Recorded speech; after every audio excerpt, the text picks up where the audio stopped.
Hi guys! Paano lagyan ng Shop Now button ang ating Facebook page?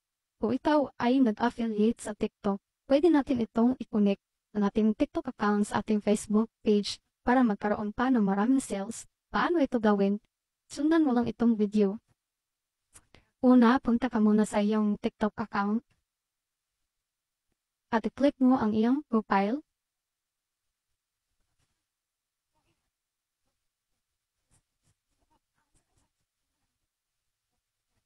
Tapos dito sa itaas, itong tatlong guhit, i-click mo at i-click mo itong TikTok Studio.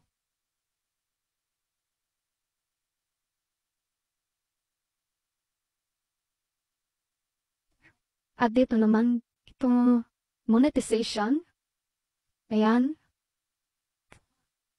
I-click mo itong TikTok Shop for Creator. At sunod, ito namang TikTok Shop Toolkit. Itong nasa baba, itong Manage Showcase. I-click mo.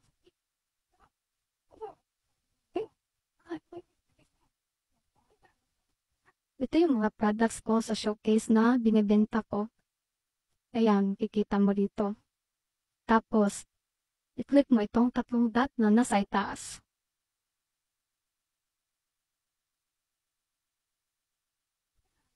Pindutin itong Preview Showcase.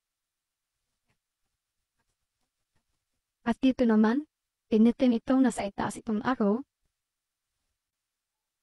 Tapos i-copy link mo, i-click mo itong copy link. At balik tayo sa ating Facebook page.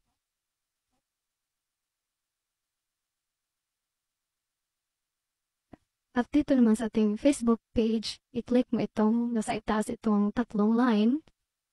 Tapos ang ating profile, i-click mo. At dito naman may makikita kang tatlong dot dyan, i-click mo. Pindutin itong Add Action button.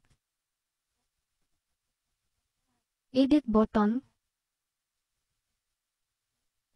At dito, hanapin mo ang View Shop. Yan. At may square sa kanyang gilid, i-click mo. Ayan, tapos hanapin naman itong link in website. May circle dyan sa gilid, i-click mo. Ayan.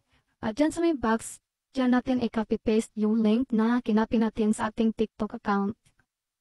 I-copy-paste mo dyan.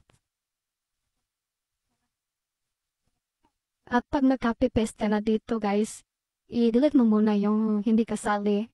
I-delete mo muna simula dito sa checkout hanggang sa shop.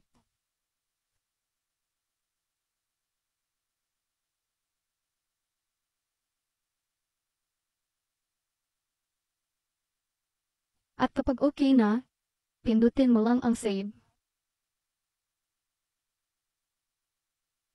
So yun lang guys, at back muna tayo. Balik tayo sa ating profile at tingnan natin kung meron na bang shop now na nakalagay.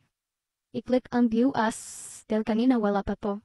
So ayan na guys, at once na may nag-click dyan, madadirect sila sa iyong TikTok account at makikita na nila yung lahat ng mga binibinta mo doon sa iyong showcase sa iyong TikTok account. So ganun lang guys, sana nakatulong. Maraming salamat.